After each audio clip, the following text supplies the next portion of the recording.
Bismillahirrahmanirrahim. Teman-teman yang dirahmati Allah Subhanahu wa taala, mungkin sebagian besar dari kita pernah mendengar kisah tentang 3 orang yang terkurung di dalam gua. Karena mereka terkurung di dalam gua, hampir kehabisan oksigen, gak tahu jalan keluar, gelap. Akhirnya ketiga-tiganya pasrah dan salah satu di antara mereka berinisiatif berdoa. Yang pertama bilang, "Ya Allah, saya punya ibu yang udah tua dan saya selalu berbakti kepada ibu saya. Saya tidak pernah mengecewakan ibu saya. Saya selalu menunaikan hajat dan keperluan ibu saya. Seandainya engkau ridho dengan apa yang saya lakukan, yaitu berbakti kepada orang tua, maka selamatkanlah kami dari gua ini ya Allah." Tiba-tiba pintu gua terbuka, ada sedikit celah, sehingga masuklah udara. Mulai merasa nyaman, tapi belum bisa keluar, soalnya celahnya kecil.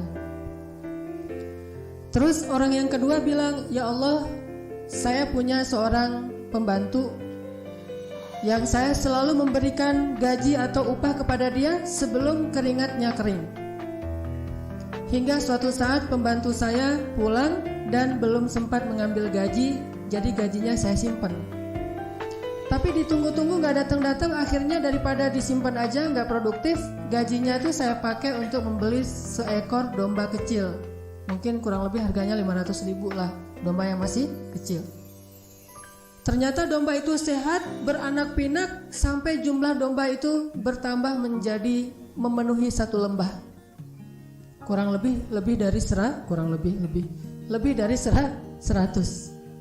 Yang awalnya cuma domba kecil, sekarang berkah bertambah menjadi lebih dari 100 domba. Berapa tuh? 1 domba berapa? Ada tukang domba? 1 domba 2 jutaan lah ya. Sebutlah yang sehat 2 juta. 100 berarti 200 juta, dan itu 1 lembah pasti lebih dari 100 domba. Kan jadi ujian tuh kalau sebanyak itu. Kalau cuma 1 domba dikasih ke orang masih ikhlas. 10 domba agak mikir, 100 domba kayaknya berat banget untuk bisa ikhlas. Apalagi kita yang ngerawat segala macam. Ternyata dombanya itu beranak pinak cepat sekali sampai memenuhi lembah. Tiba-tiba pembantu itu datang dan bilang, "Tuan, saya yang dulu kerja di sini." "Oh ya, masih ingat saya juga." "Ya, saya dulu kayaknya belum ngambil gaji ya." Ya, belum ngambil, emang saya simpan." "Ya boleh saya ambil sekarang?" "Oh ya, silahkan ambil domba yang ada di hadapan kamu." Dia lihat domba yang banyak. "Yang mana Tuan?" Dia cari domba yang kecil gitu. Perasaan dia gajinya hanya bisa untuk beli 1 ekor domba. "Ya semua itu, yang 1 lembah ini." "Ya." "Tuan main-main, ini mah bahasa saya gimmick. Tuan main-main, enggak, saya mah pembantu Tuan, bukan direktur, bukan manajer yang gajinya bisa beli domba banyak. Yang gaji saya itu cuma bisa dipakai beli 1 ekor domba kecil." Kata tuannya, "Memang saya beli seekor domba kecil, tapi dengan seizin Allah dia berkah bertambah sampai akhirnya menjadi domba yang sangat banyak seperti di hadapan kamu. Sekarang ambillah semuanya, ini hak kamu." Nggak ada satupun yang tersisa, diambil semuanya. Dan orang ini tetap ikhlas, nggak pernah, "Oh tega ya ternyata, saya cuma basa-basi doang, masa sih dia rela gitu." Nah artinya ini orang ikhlas banget. Terus dia bilang, "Ya Allah, seandainya engkau redha dengan apa yang saya lakukan." Amalan kayak gini itu disebut dalam Islam dengan istilah wafa. Wafa itu menyempurnakan hak orang lain. Jadi nggak ada yang dicurangin sama sekali. Ibaratnya kalau seorang suami yang wafa kepada istri itu, kalau kebutuhan rumah tangganya sebulan 5 juta, suaminya ngasih 7 juta, berarti itu wafa. Jadi suami-suami yang wafa itu memberikan lebih dari kebutuhan sebelum, kalau bahasa pekerja mah, sebelum keringatnya kering. Ini namanya wafa.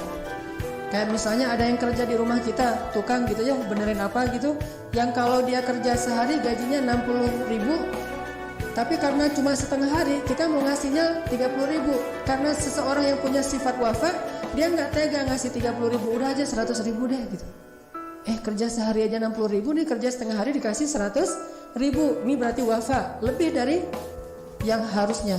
Dan Allah itu punya sifat wafa. Kalau ngasih kepada hambanya itu nggak pernah kurang, nggak pernah pas, pasti lebih. Makanya pahala ibadah kita itu minimal 10 kali lipat. Itu minimal, nggak ada yang kurang dari 10. Kalau dosa sesuai dengan amalan, kalau pahala minimal 10 kali lipat. Dan Allah karena beliau zat yang maha wafa, cinta kepada orang yang wafa. Sehingga orang ini bilang, ya Allah, seandainya engkau ridho dengan sifat wafa saya, selamatkanlah kami dari gua ini. Terbuka lagi secelah, tapi belum bisa keluar orang. Orang yang ketiga bilang, ya Allah, saya pernah terhindar dari perbuatan zina gara-gara saya takut kepadamu ya Allah. Gimana ceritanya? Jadi ceritanya, by the way, dia tuh jatuh cinta sama seorang cewek, seorang gadis cantik. Cuma si gadis itu gak cinta sama dia. Sedih banget ya. Dia cinta sama seorang gadis itu tidak cinta karena mungkin dia biasa aja penampilannya. Sampai suatu saat gadis itu butuh pertolongan dia dan tidak bisa minta tolong kecuali kepada dia. Datang minta tolong, Kang, saya lagi punya masalah besar nih gitu. Masalah apa Neng? Disebutin masalahnya. Dan saya minta tolong banget, tolong bantu saya dalam masalah ini. Kalau enggak saya bisa bahaya nih, celaka gitu. Akhirnya karena si laki-laki ini sangat cinta kepada gadis itu, dia kasih syarat. Oke, Akang akan nolong, tapi Neng harus janji sama Akang. Janji apa Akang? Nah gitu deh. Kalau bahasa sekarang, setelah selesai semuanya nanti kita check in. Kan mikir, tapi gak ada pilihan lain. Ya udah Kang, gak apa-apa gitu. Nah terpaksa si perempuan ini memenuhi keinginan laki-laki tersebut. Berjanji akan melakukan zina. Ditolong lah tuh. Ditolong, setelah semuanya selesai ditolong. Hari ketika dia menagih janjinya, perempuan itu pun datang ke rumah laki-laki tadi. Udah ada di dalam kamar berdua. Tiba-tiba laki-laki itu mendekat kepada si perempuan. Saat dia sudah mendekat, perempuan ini menitikkan air mata dan mengatakan, ya fulan, ittaqillah. Wahai fulan, takutlah kamu kepada Allah. Langsung dia tersentak, dia lari dari rumah itu, dia menjauh sejauh-jauhnya dan ingin terhindar dari hawa nafsunya. Sehingga selamatlah mereka berdua dari perbuatan zina. Ya Allah, kata dia, seandainya engkau redha dengan apa yang saya lakukan, selamatkanlah kami dari dua ini. Terbuka lagi secelah, akhirnya mereka bertiga bisa keluar dan selamat. Apa kata Allah? Wa may yattaqillaha yaj'al lahu makhraja.